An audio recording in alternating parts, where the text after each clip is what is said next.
الحمد لله رب العالمين والصلاة والسلام على عبد الله ورسوله نبينا محمد وعلى آله وصحبه أجمعين. So we're continuing our topic of the prayer, and I think that inshallah today is going to be our last kids class lesson on the prayer. And what we have left to talk about is Salatul Jama'ah, praying together as a group. How do we do our prayers as a group? And some of the things which are important to remember about praying as a group and what it's like when you pray together. So some of the things that we need to talk about, for example, we need to talk about how you move behind the imam. Yeah? We need to talk about what you do when you come late. We need to talk about the issues around where you stand and how you stand. So this is something which is important to cover, because for sure, many of the times that we pray, especially for the boys, but also for the girls, but especially for the boys, you should be praying, boys, most of your salah, if not all of your salah, you should be praying in the, where? In the masjid.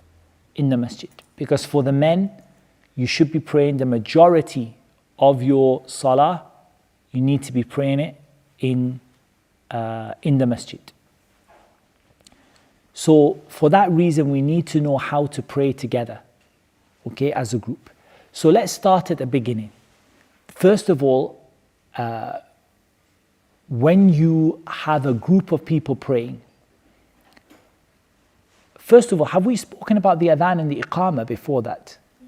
We already spoken about the Adhan and the Iqamah or not? Did we talk about how to do the Adhan and how to do the Iqamah? No.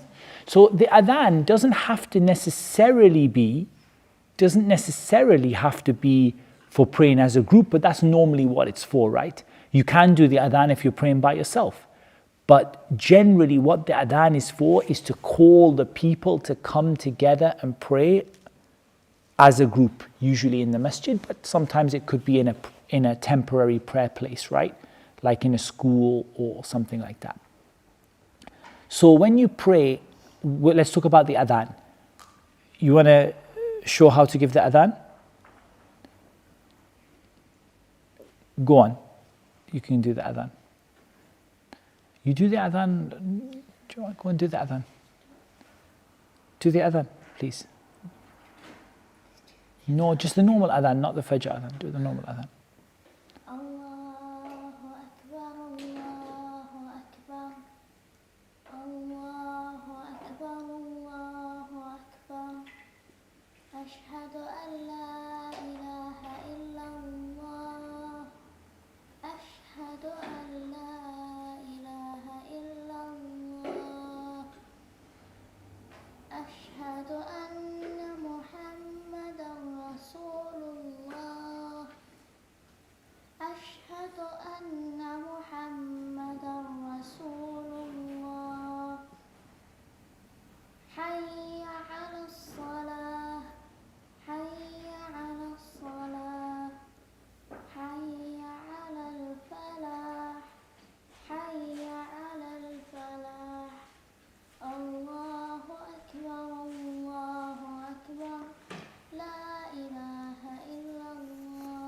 Okay, very good. So how many sentences was the Adhan?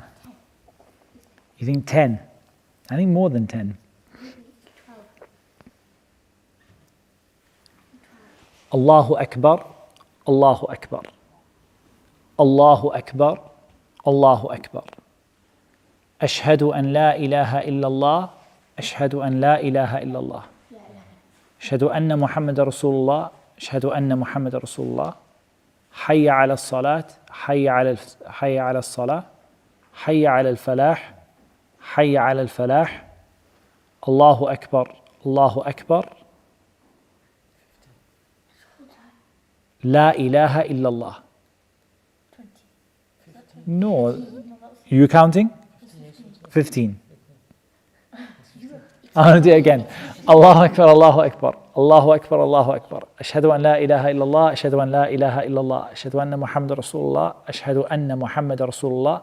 حي على الصلاة حي على الصلاة حي على الفلاح حي على الفلاح الله أكبر لا إله إلا الله. 15. Okay, 15 phrases, okay, that make up the adhan.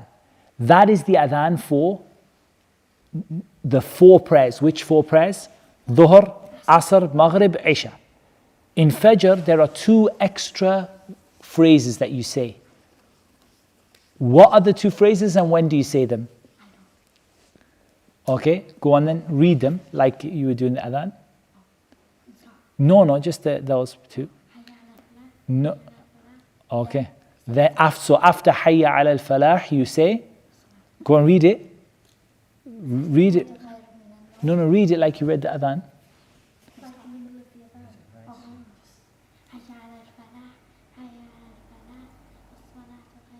I can't hear you. Okay, you're not doing it properly. As-salatu khayrun minan nawm. As-salatu khayrun minan nawm. And that goes after Hayya ala al-Falah in the Fajr adhan. So that will make 17, right? Okay. What about the Iqamah? So the adhan, what time do we give the adhan? When do you give the adhan? When the time for the prayer starts. When the time for the prayer begins.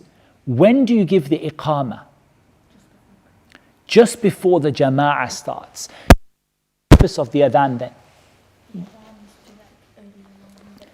The adhan is to call the people to come together and pray.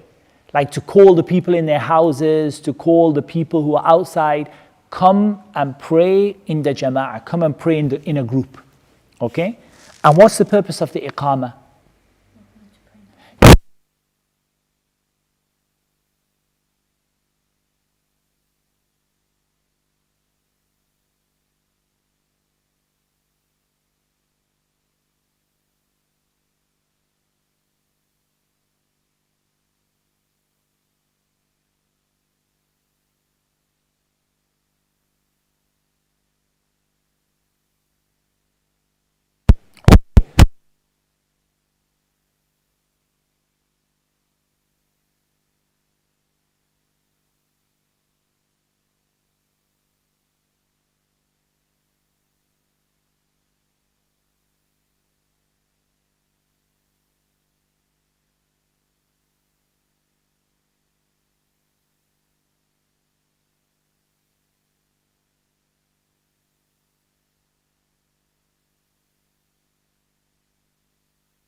Let's fix the problem. Okay, it's good. Your battery's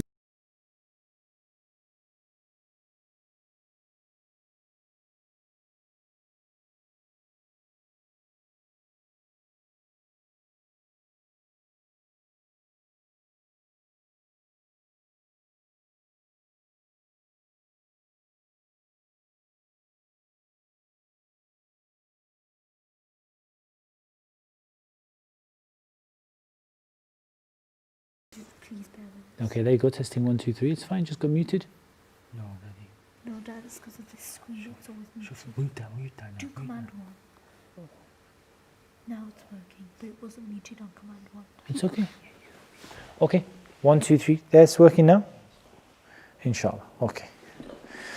We fixed the sound problem, inshallah. Okay. Is it working now? Okay, very good.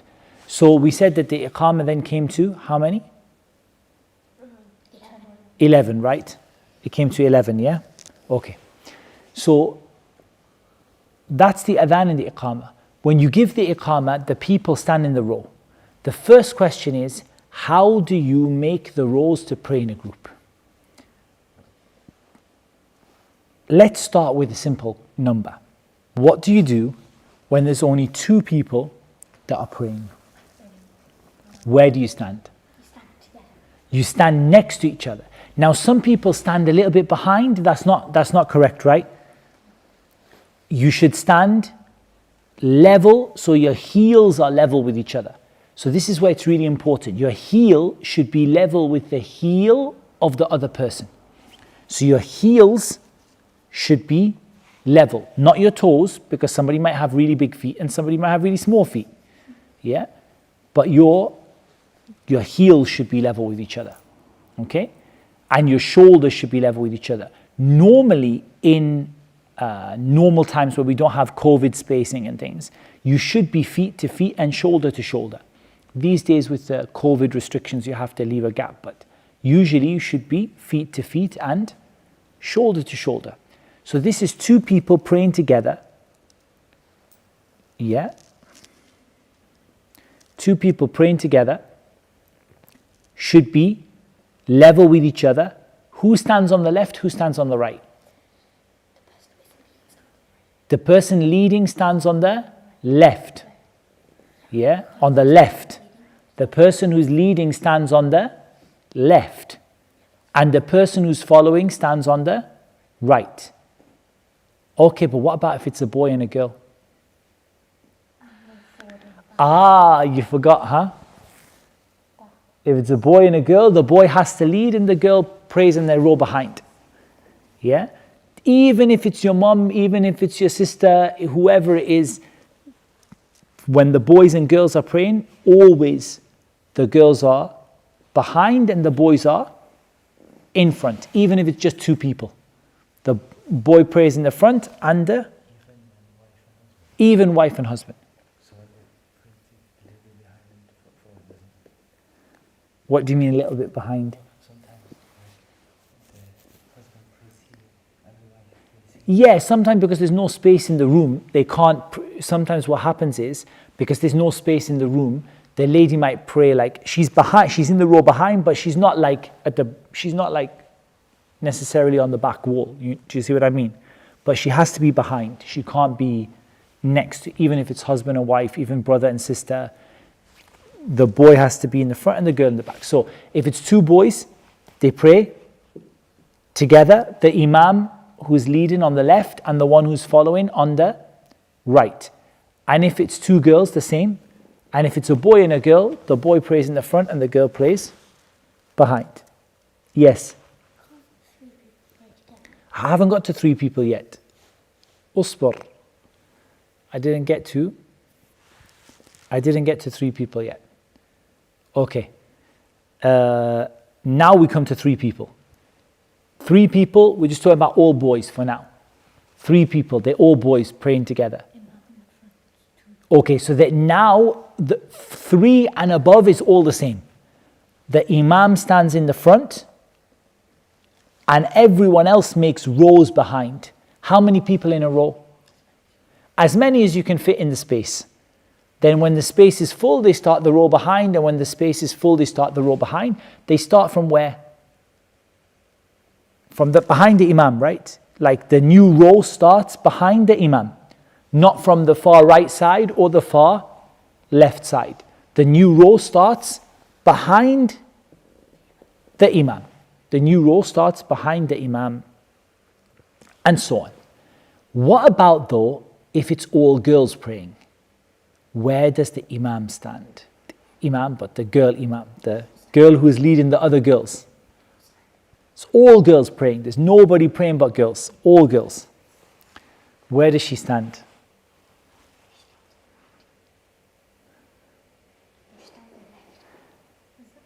No, it's three. There's three or more. They all stand in a line and she stands in the middle. They all stand in a line and she stands in the middle of the row.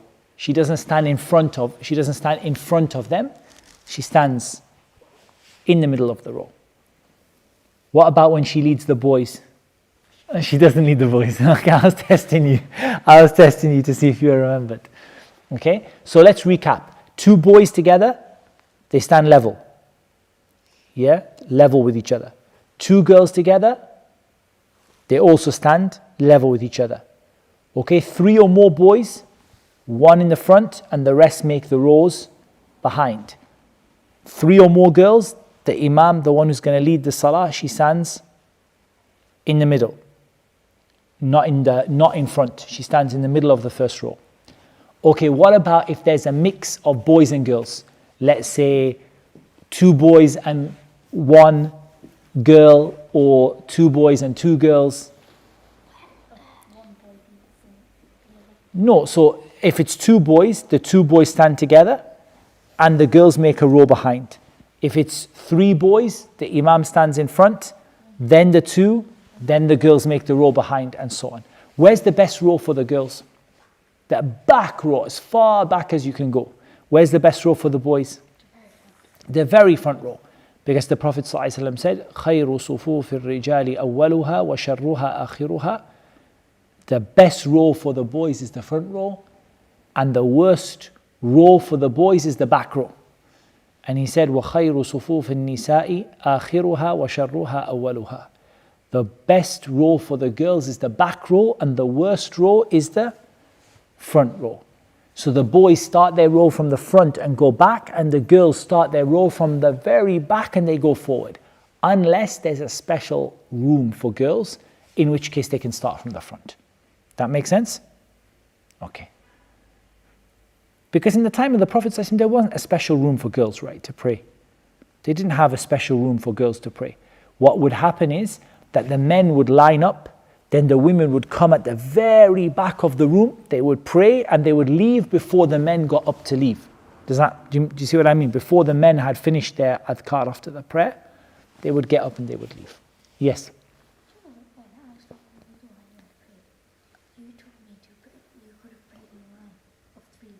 Yes. Jazakallah khairan for asking that question. I really appreciate it. Thank you so much. Yes. In a difficult situation where the boys can't make a row behind the imam because there's no space, or because they couldn't get the person to move back or something, yeah, you can just keep making a row if you have to.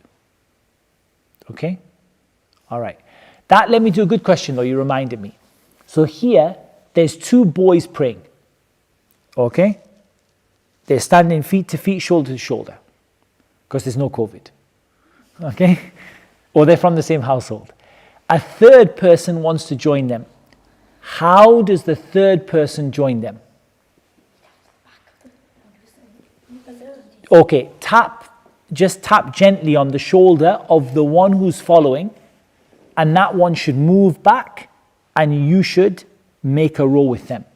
So for example, just tap them like this, just on their, like here, just tap them gently, and they will move back, and then you can join them and make your row. You start your row, and the imam is in front. Very good. For the girls, not so much a problem, because you just join the third, fourth, because the one who's leading is going to be in the middle anyway, right? So it's not so much. But for the boys, you tap the person and they will move backwards and you will join them. Okay, so now we've understood how to make the rows. The most important thing I'm going to teach you today, it's really simple. The most important thing you're going to learn today is what the Prophet ﷺ said, إِنَّمَا جُعِلَ الْإِمَامُ لِيُؤْتَمَّ بِهِ. The imam has been made to follow their example. The reason of having the imam is to follow the imam, not to go ahead of the imam, which is what we see so many people doing. We see people either going late or either going early. So the example of going early is the imam says, and the person already started. The imam says, doesn't say Sami Allahu liman hamida. The imam just said, the person jumped up. Yeah? إِنَّمَا جُعِلَ الْإِمَامُ لِيُؤْتَمَّ بِهِ. The imam has been made to follow. So that means that what you do should be after the imam. But it should be right away after. Because the Prophet ﷺ told us, فَإِذَا رَكَعَ فَارْكَعُوا. If he makes ruku', you should straight away make ruku', which means that right away after. So how should it be? The imam says, Allahu Akbar. Now you do it. You don't wait 2 years later, yeah, that the imam says, okay, Allahu Akbar. No, you have to go with the imam, but you go after. You don't do it with the imam at the same time. So the imam says Allah, and you start Allahu Akbar at the same time. And you definitely don't go before the imam. The imam says, okay, everyone line up, still be straight, Allah, and you start before the imam. No. Okay? So the imam does it, and straight away after the imam has done it, you do it. Everything in the prayer is like that. So the imam, for example, is going to go into ruku'. So the imam says, Allahu Akbar. As soon as you hear that Akbar like that, yeah, you start Allahu Akbar and you follow the imam. Now when you're praying behind the imam, you don't go too fast, you don't go too slow. Meaning that you don't take so long that the imam's gone 2 steps ahead and you're still 2 steps behind. And you don't go before him and you don't go with him at the same time. So here you are bowing at the same time. He goes first, you go second. He comes up, you go up like that. Okay? Now the next thing is, whenever the imam reads anything quietly, you also have to read it for yourself. So another mistake we see a lot of people doing when they pray behind the imam is standing there. Oops, I don't want to cover the mic. The imam is standing there. And the people behind are standing there.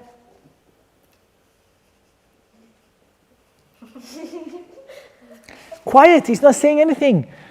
If the imam is reading quietly, you have to read for yourself. So the imam is reading, Alhamdulillahi Rabbil Alameen. You also should be reading for yourself.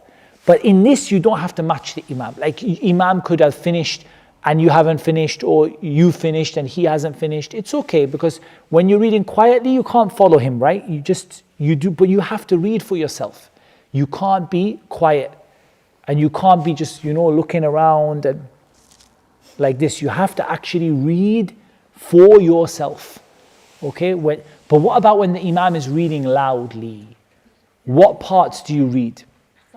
So you should read Fatiha, I agree. You should read Surah Al-Fatiha. So the imam says, وَلَا الضَّالِّينَ. And then the imam says, Ameen, and you say Ameen, okay? And then I believe, yes, you should start reading Surah Al-Fatiha. Even if the imam doesn't give you time, you should still quickly, but not so quickly you lose the words, but you should still say, Bismillahir Rahmanir Rahim, Alhamdulillahi Rabbil Alameen, Ar-Rahmanir Rahim, Maliki Yawmiddin. Even if the imam has started reciting another surah. Okay? But the other surah the imam is reading, should you read that? No. Only Surah Al-Fatiha. Okay. What about when the imam says, Allahu Akbar? Do you also say Allahu Akbar?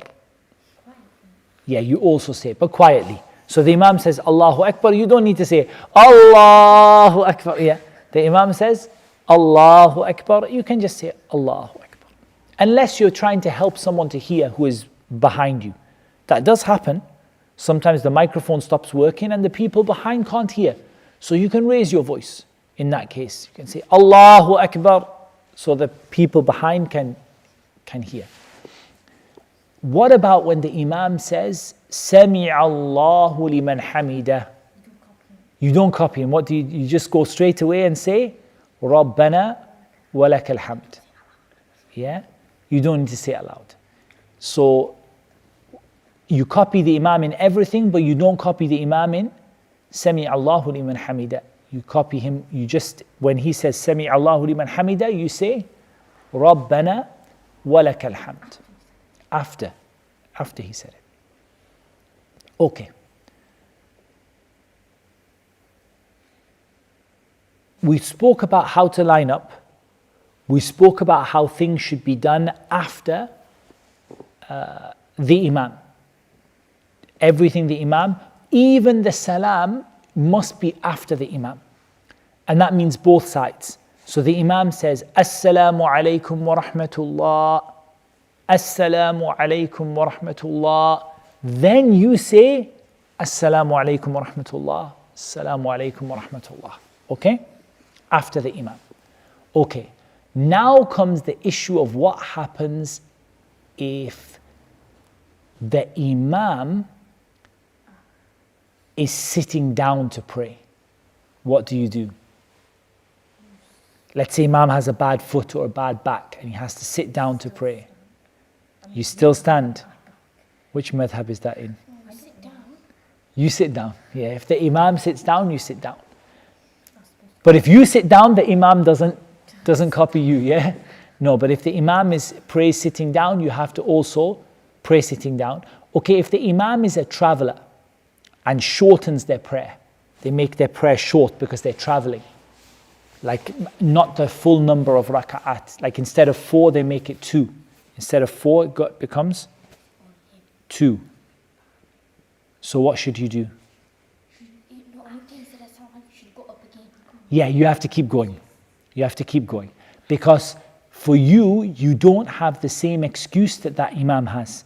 The imam is a traveler, so they're allowed to make 4 into 2. But you're not a traveler, so you're not allowed to make 4 into 2. What about if it's the other way around? What about if you're a traveler and the imam isn't? You have to go with the imam. You just stop in the middle of your prayer. After 2 rak'at, just stop. Just get up and leave, yeah? Say, sorry, I don't want the whole thing. I only came for half, yeah? No. You have to pray full because you have to copy the imam. But the imam doesn't have to copy you. Why don't you copy the imam then when he's a traveler? Because you don't have the same excuse that the imam has. The imam's only allowed to shorten because he's a traveler, and you are not a traveler, so you're not allowed to shorten. Okay, good. Shall I ask you a really difficult one? Shall I ask you the hardest one in the whole world? Okay? All right. Yusuf says yes. No, this is the one that if you do it, even the adults, very few people know how to do this. It's really very rare people know how to do this. You have come to the masjid at Isha time. Okay?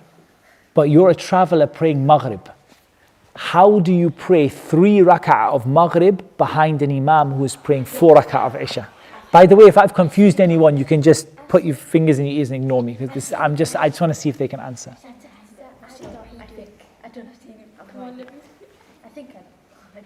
Go on, let me see if you know. No, the imam has started. Imam has said, you've come, you walk in, listen. You walk in the masjid, the Iqamah is going for Isha. قَدْ قَامَتِ الصَّلَاةُ قَدْ قَامَتِ الصَّلَاةُ. And you are a traveler, you are going to pray Maghrib. So you and the imam, wait, stop it. You and the imam say, Allahu Akbar at the same time. But the imam's going to pray 4, and you are praying Maghrib, which is only 3. What do you do? Walk to the back and pray Maghrib first. Walk to the back and pray Maghrib first. Wrong. Next.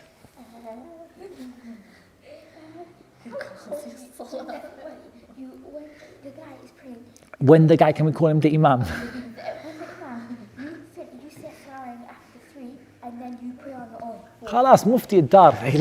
خلاص sit him on the chair, give him a bish, make him give the fatwa. Yeah, you're right. Yeah, the best way to do it is when you finished 3, you now stop following the imam. You make your tashahhud, You give your salam for your 3. Then if he's still praying, stand up and join him and you pray Isha with him. But when you do that, how many do you pray?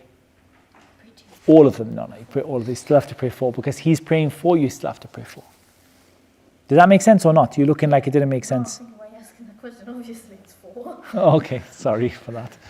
I'm sorry for asking the question. Yes. What if you're a traveler and you came late for Isha? I'm confused now, so I don't know how everyone else at home is not confused. No, wait 1 second, let me explain. You explain.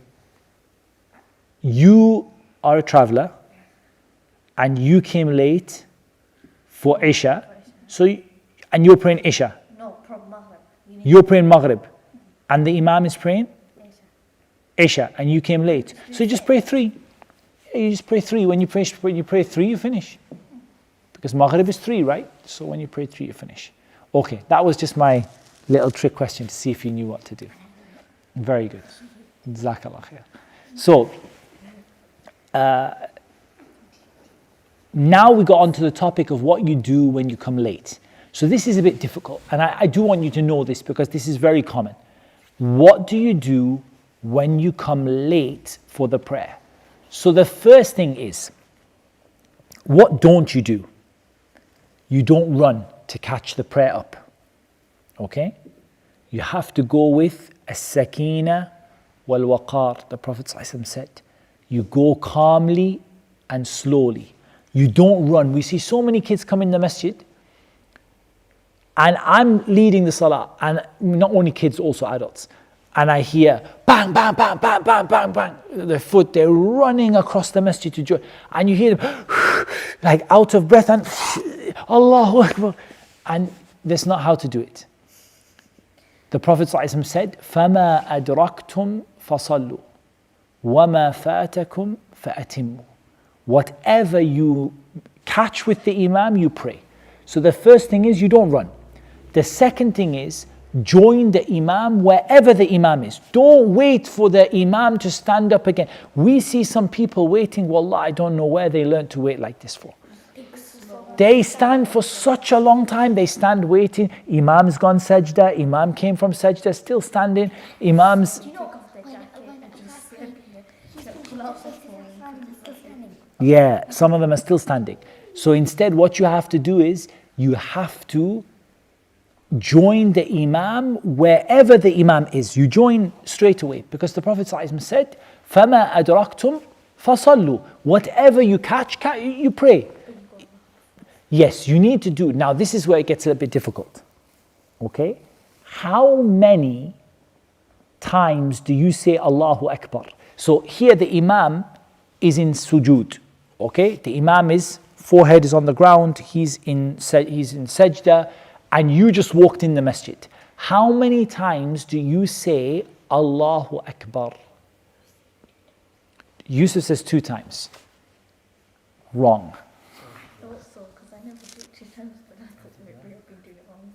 How many? Once. Why? That's the question. Because what you need to do is start the prayer. Allahu Akbar. Okay. Is there a takbirah from standing to sajda like that? No, there is no Allahu Akbar. So you just have to go quietly and join the Imam. So you Allahu Akbar, that's your first one. And then quietly you just go and join the Imam. When is the only time you say it twice? When the Imam is in ruku'. Why? Because you are doing it in the right order. You're not doing it in the wrong order. So you find the Imam in ruku'. The Imam is bowing. So you say Allahu Akbar to join, and Allahu Akbar to go into the bowing position. Yeah, because that's normal.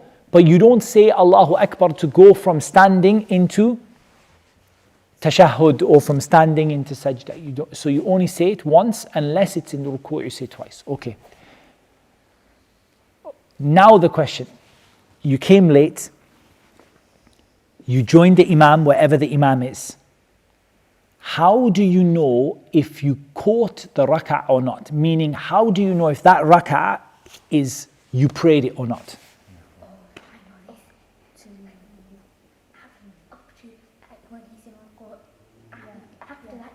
Okay, mashallah, ijma', all of you said the same thing. If the imam is in ruku', you caught it. And that's the opinion of the majority. If the imam is in ruku', you caught the rak'ah. So what does it mean you caught the imam in ruku'? You reach your ruku' before the imam says, Sami Allahu liman hamida. So obviously if the imam's still reading Quran, you're fine. You can just join the imam like that, yeah? So let's give some examples because we might be confusing people at home. I can't tell if I'm confusing you because you're not here, so that's why I can't tell if I'm confusing you or not. So let's give an example. The imam says, Allahu Akbar, and starts reading the Quran. Surah Fatiha goes, imam starts reading, Sabbih isma rabbika al-a'la. You walk in, what do you do?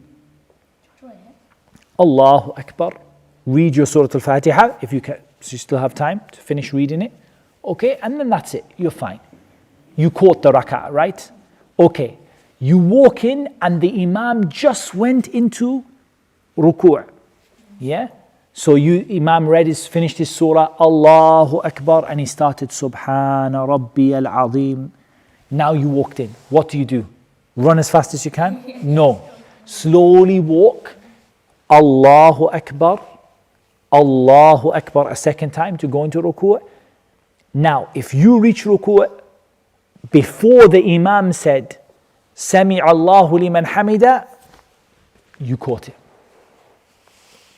If you didn't, and you have to be honest, if you didn't, there's no good that imam said, Sami Allahu Akbar. I did it. No, you didn't. Yeah?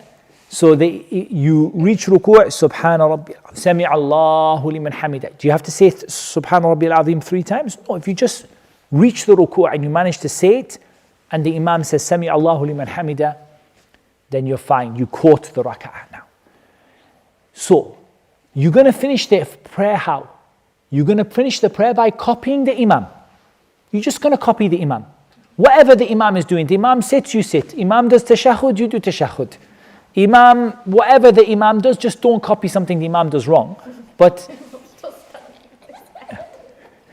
no, not like that. Be sensible, not that silly. Be sensible, don't be silly. So you copy whatever the imam does. Imam sits, you sit. Imam stands, you stand. Imam does tashahhud, you do tashahhud. Everything is, you're copying the imam. When you finish the prayer, what do you have to count? Shall I be really, really accurate? You have to count how many ruku' have you done with the imam. That's what you really have to count. How many times have you bowed with the imam? That's what you really have to count. So if you bowed with the imam 3 times and it's dhuhr, what do you have left to pray? 1 more rak'ah. And if you bowed with the imam twice and it's maghrib, how many have you got left to pray? 1. And if you bowed with the imam twice and it's fajr, how many have you got left to pray? None, you finished. Even if you didn't start at the beginning. And if you bowed with the imam twice and it's asr, how many do you have to make up? 2. And if you haven't bowed with the imam at all and it's dhuhr, how many do you have to make up? All 4. Meaning you might have joined the imam right at the end and you never bowed with the imam once. You haven't bowed with the imam at all. You joined the imam right at the very end of the prayer. Yeah? So, how many times did you bow with the imam? Keep that number in your head and then you start making up the prayer. Okay, when do you start making up the prayer? What's the last thing you do with the imam? You don't do the salam with the imam. So because the salam ends your prayer. So you can't call imam says assalamu alaikum wa rahmatullah. Assalamu alaikum wa rahmatullah. You listen. When the imam says it, you don't copy. You stand up. Okay? You don't copy. You stand up. How many do you pray? You pray whatever is left. Meaning, if it's dhuhr, are you still having a problem? Okay. If it's dhuhr and you've done 3, you bowed with the imam 3 times, that means you've got 1 left. If you bowed with the imam twice, that means you've got 2 left. If you bowed with the imam once, that means you've got 3 left. If you didn't bow with the imam at all, that means you've got 4 left. So you stand up and you start. Where do you start from?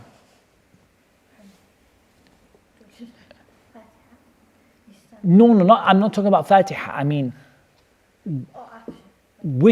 because are you starting at number 1 or are you starting at, like, let's say I've done 3 with the imam. When I stand up, which one am I praying? I'm praying number 4, not number 1. That's a big mistake a lot of people make. What they do is, they missed number 1. So what they do at the end is they pray number 1, and that's not right. You missed number 1, you did with the imam 2 and 3 and 4. At the end, you pray 4 again. You don't pray the first one. Does that make sense? You're not praying the first one that you missed. You're praying the last one again. So for example, it's Maghrib. I prayed 1 with the imam, which was number 3, right? The imam prayed 1 and 2, I wasn't there. Number 3. When I stand up, which ones do I pray? No, number 2 and number 3. Not 3 and 3. Number 2 and number 3. You pray, you pray at the end. But you're confusing everybody now. With their number 2 is your number 1 and my number 2 is your number 2. No, the main thing is you don't go back to the beginning of the prayer. You continue with the number that is in your mind. So how many times did you bow with the imam? Once. Okay, you're doing rak'ah number 2 and rak'ah number 3. How many times did you bow with the imam? Twice. Okay, you're doing rak'ah number 3. How many times did you bow with the imam? 3 times. Okay, now you've got to do rak'ah number 4. I hope that makes sense. Okay. What you don't do is go back to the beginning and do rak'ah number 1. Why does it matter? Because the actions are different, right? The actions are different. So in rak'ah number 1, you're going to read out loud and you're going to read another surah, so it's different. So can we give an example to make it clear? So here I am and it is dhuhr, okay? And I have just prayed only 1 rak'ah with the imam. So I only caught the imam in the 4th rak'ah. Okay? I've prayed 1 with the imam. I'm going to stand up and I'm going to start praying rak'ah number 2 because I've prayed 1 with the imam. So now I'm going to pray 2, which means at the end of number 2, what am I going to do? I'm going to sit for my tashahhud. Then I'm going to stand up. When I stand up for number 3, I'm going to only recite Surah Al-Fatiha. Then I'm going to stand up for number 4 and I'm going to recite Surah Al-Fatiha. Then I'm going to sit for the tashahhud and then I'm going to give the salam. What am I doing wrong? If you caught 1 rak'ah, it was at the last, right? Yes. And then if you pray 1, you want to do your tashahhud then. Because you can't pray 1 and then pray 3 at the time. Without one tashahhud. You did it. Okay. To go on, that I'm sure that made loads of sense. Just tell me one more time. Look, if you had caught the last one. Yeah. And you had to pray 3 more. Yeah. You went up. And then after you finished that one, you Yes. Yes. You can't pray 1 then pray 2 again. You didn't do that. He missed it. No, you can't pray 1 and then pray 2. No, you do your tashahhud. So you caught 1 with the imam. Obviously, imam did a tashahhud, but that doesn't count anything for you because you were just copying. Yeah, you stood up. Now you're on your number 2. It's your number 2. So you have to do tashahhud there. You don't wait 2 more to do it. Does that now? Are you making? Yeah. No, I wasn't getting it wrong. I know how to do it. No, I wasn't. You do understand me. Okay. Now I've got a riddle for you. Okay. Someone prays a prayer and they make a tashahhud in every single rak'ah. How? You called the last rak'ah. No. 3 times they make tashahhud. They pray someone comes and they pray 3 rak'at and they pray a tashahhud in every single one. How?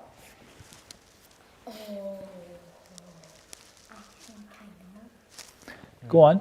You come at the second one of the host, you do their tashahhud, then you do your second. No. No, that doesn't make sense. Go on. Do you know? What does that have to make sense for? Because you've always got your third one. If he was praying three and he made tashahhud at everyone, Yeah. he must have been praying. He must have done it wrong. No. Go on. You're praying Maghrib, okay? The Imam's praying Maghrib, and when did you come? And when did you come? Oh, the last one. You prayed after one. The last one. Last one. And so you make his tashahhud, then you make your second tashahhud, and your last tashahhud. Yeah, it doesn't matter whether you came last one or second one, it's both the same. It was the same result. It's Maghrib. If you come in the last rak'ah, you prayed the tashahhud with the Imam. Then you stand up for your second one and you pray the tashahhud. Then you stand up for your third one and you pray tashahhud. But likewise, it would be the same if you prayed the second one with the Imam. You pray the second one with the Imam. Then the Imam will stand up for the third one and do a tashahhud. And then you'll stand up for your third one and also do tashahhud. So yes, Maghrib, that was well done. You spotted that one. Okay. I don't know. I think we've left everybody just completely confused. So, okay, let's test one more time. It's Isha time. Okay? And you've prayed 2 with the Imam. So you're going to pray 2 more. Okay? You're going to stand up. You're going to only read Surah Fatiha because it's your third one. And then you're going to stand up again and read Surah Fatiha, and that's going to be your 4th one. And then you're going to do your tashahhud at the end. And you're going to give your salam, and that's going to finish. Okay. What do you do if the Imam makes a mistake? Correct him. So for the boys, say, what do you say? Oh, if you what you mean, mistaken as salah Yeah. or mistaken as Quran? Ah, mashallah, I told you, Mufti. He's on the ball today. So if you made a mistake in his Quran, what do you do? You read the correct ayah. Okay. If you know it. Okay? Okay. Okay, but if he's reading Surah Al Imran and you memorizing Surah Nas, you're going to struggle. Okay, shh. Don't be silly, please. Okay. No, don't be silly. So, okay. You correct him. Okay, if you can. What about if he makes a mistake in his actions of the prayer? Say Subhanallah. Okay? Don't say Subhanallah, make ruku'. What's wrong with you? Yeah? Just say Subhanallah. And what do the girls do? Clap. Yeah, just no, not like that. Not like a clap like that. Like just a clap, yeah? To tell the Imam that he did something wrong. Okay.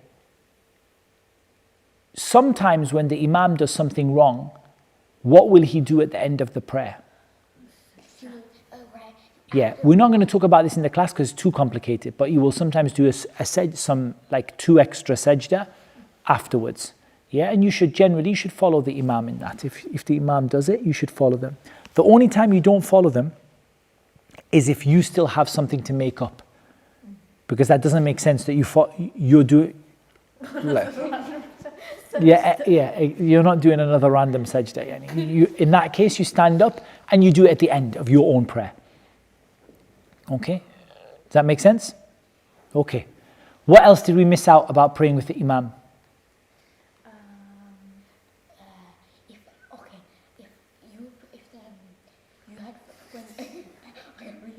No, be sensible, okay? You joined the salah. Yeah. You had forgotten that you had to pray one more and you went out the masjid. Oh, very good. Yes, okay, excellent. So that's a good one. What happens if you forget how many you have to make up? That's the first question. You forgot. Oh, did I join the Imam in the first rak'ah or the second rak'ah? The whole salah. No. Why pray the whole salah again? When have you ever done that? The bigger number. You go with the minimum that you're sure of. You go with what you're sure of. So if you say, I can't remember, did I join him? Have I got 1 to make up or 2? How many should you make up? 2. And if you're like, I don't know if I've got 2 to make up or 3. So you should make up 3. You should go with what you're sure of. Okay? All right, what happens in your case is you said, I had 2 to make up, but I only prayed 1. Okay? If a very short time has gone and somebody reminds you, you can just straight away make it up and then make your 2 extra sajda at the end. Okay? You can just make it, you can just start praying. Like for example, if you haven't gone out of the masjid, or you're just maybe a few minutes and someone said, so Abdullah, you missed one. Okay, just pray it, yeah? And then do your extra 2 sajda at the end, okay? But what happens if you left the masjid now? Like, now you have to pray the whole salah again.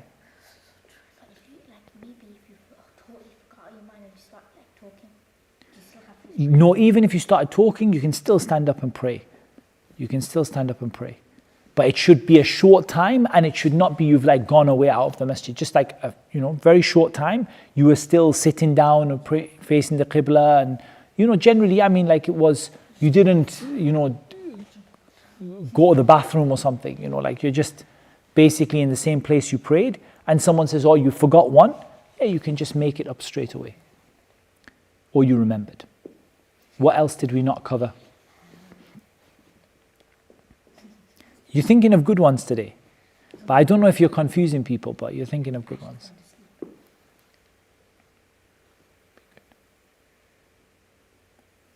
Did we cover what we wanted to say? Did we do everything that we needed? Or did we miss anything?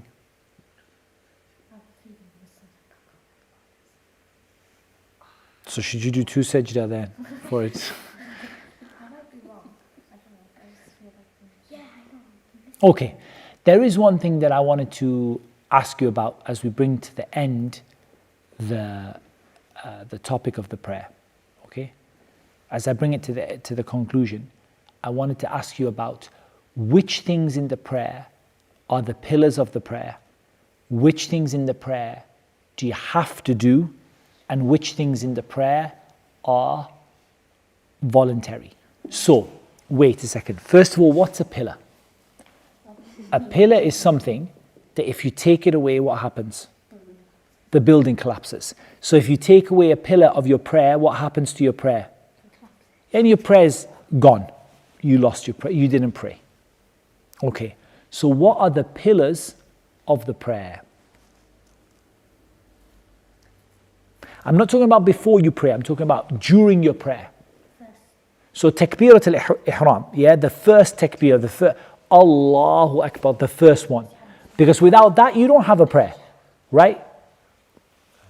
Fatiha, Surah Al-Fatiha. Unless you came late and you're catching the imam in ruku', okay?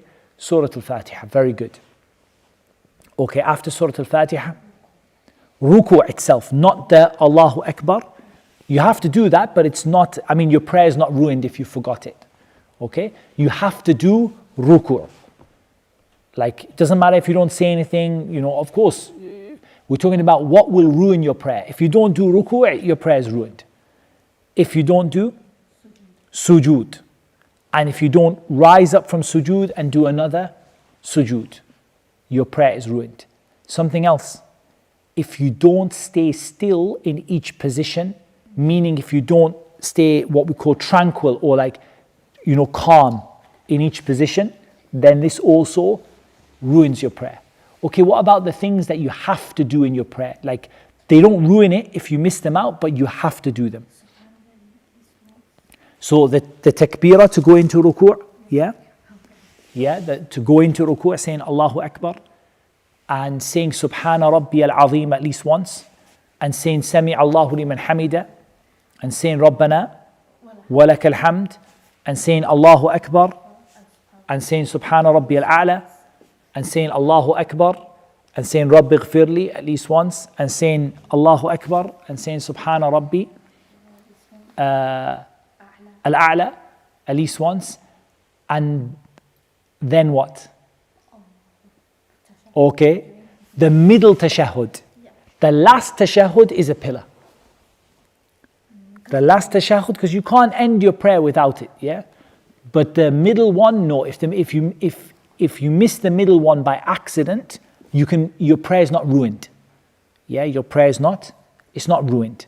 But if you missed the last one, like for example, if you just did sajda and then got off and went home, yeah, then your prayer is ruined. And what else is a pillar of the prayer?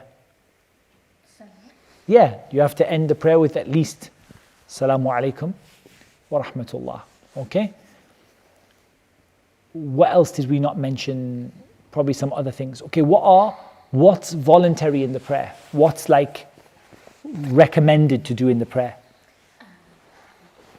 So the dua al-istiftah, the subhanak Allahumma wa bihamdik at the beginning, a'udhu billahi minash shaitanir rajim, yeah. Another surah after Surah Al-Fatiha, saying Subhana Rabbi al-Azim more than once, up to the 3 times, saying after Sami Allahu liman hamida, saying Rabbana wa lakal hamd, hamdan, after Rabbana wa lakal hamd, Rabbana wa lakal hamd you have to say, saying hamdan kathiran tayyiban mubarakan fi, okay, in sajda saying Subhana Rabbi al-A'la more than once. The dua after the end of the last tashahhud, or in between Rabbi ghfirli warhamni wahdini. Yeah, okay, that one's also. Or extra du'as in ruku' and sujood, extra dhikr in ruku' and extra du'a in sujood, extra du'a at the end of the tashahhud before you say assalamu alaikum wa rahmatullah, and so on.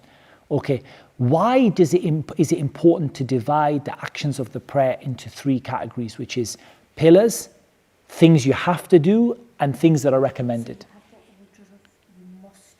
So you know what to do if you forget them. So what happens if you forget a pillar? You have to either go back to that pillar if you haven't left it yet. Like for example, I forgot to read Surah Fatiha and I started reading Qul Huwallahu Ahad. You just go back and start reading Surah Fatiha. But you can't go back if you've moved on. Does that make sense? Like if you've already made ruku', you can't stand back up again and start reading Surah Al-Fatiha, okay? What you have to do is add another rak'ah at the end of the prayer. Because you have, that rak'ah got ruined, yeah? What about if you miss out an obligation, like you miss out one of the things you have to do, but it's not a pillar?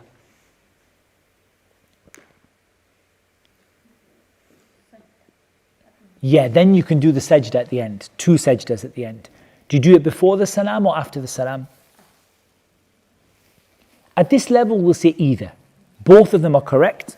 We're not going to confuse you too much. There's a way to do it before or after, but at this stage in the kids' class, either. If you, for example, you missed the middle tashahhud, that happened to me the other day. It doesn't happen to me a lot, but sometimes it happens to me. It happened to me the other day that I stood up without the middle tashahhud. I think it was dhuhr or asr, what was it? Dhuhr. And I stood up without the middle tashahhud. Like I didn't remember the middle tashahhud because I thought it was my third, I got my number of rak'at mixed up. So I thought for some reason I thought it was my third rak'ah, so I stood up. Okay, so this one, you just have to make 2 sajda, 2 extra sajda, before the salam or after the salam for now. Later on we'll talk more about which one is which. Okay, what about if you miss out a sunnah, a voluntary action? You don't do anything. You don't have to do anything. Just remember to try and do it next time. Okay, does that make sense? Okay, that brings us to the end of the prayer. Does that mean we've learned everything you need to do for the prayer? Not everything, no.